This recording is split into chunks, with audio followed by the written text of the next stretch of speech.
Double Diamond Railroad back. The work from yesterday and today a little bit.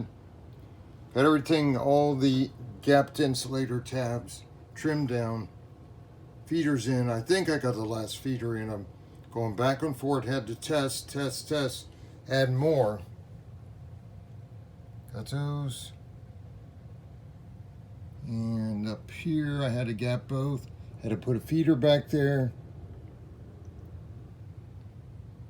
And I had to come back here lastly, put a common feeder right there because I didn't want, this switch out here was controlling everything. I didn't want him controlling everything. So I had to put a common in there to feed and then gap it because it comes into the frog up there. So I don't have as much dead air space. That one routes, that routes up to there, that's fine.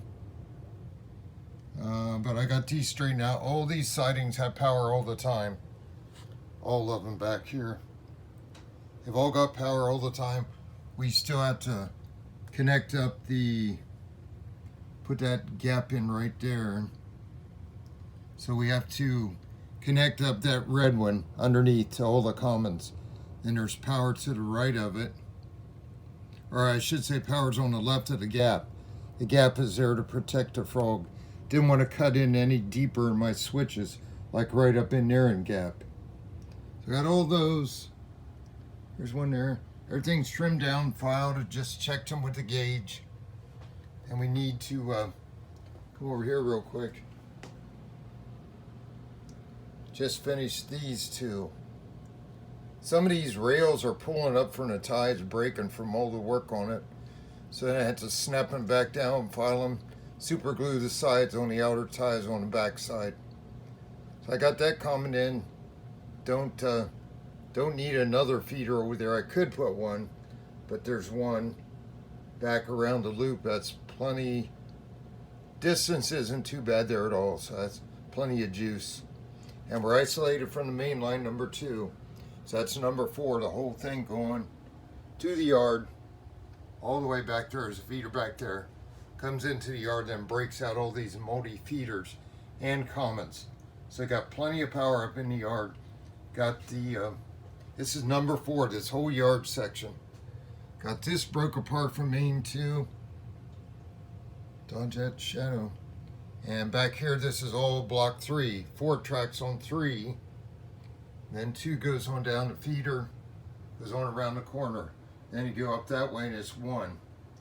So it's all done from this one controller switch. I haven't put a second on. It's kind of like overkill if I do. Don't need it really. So I better keep it simple. Less issues when you're operating and shooting a video. Okay, that's a quick update. My wife gets back home this evening from her run around, seeing her mom right now, so who had eye surgery, second time in a month. As soon as she gets back, we'll clip this, put a suitcase connector on this one red feeder back here. That should be totally good. I've tested all the way up with power, with the light, no shorts. Tried switches in all positions, no problem. We're going to be good. Going to be, let's see, clean the track with erase or whatever, wipe it down with alcohol wipes, should be good to run on. Okay guys, that's all for now. Catch you later. Go up and watch Cowboys and Chiefs. Double Diamond Railroad out.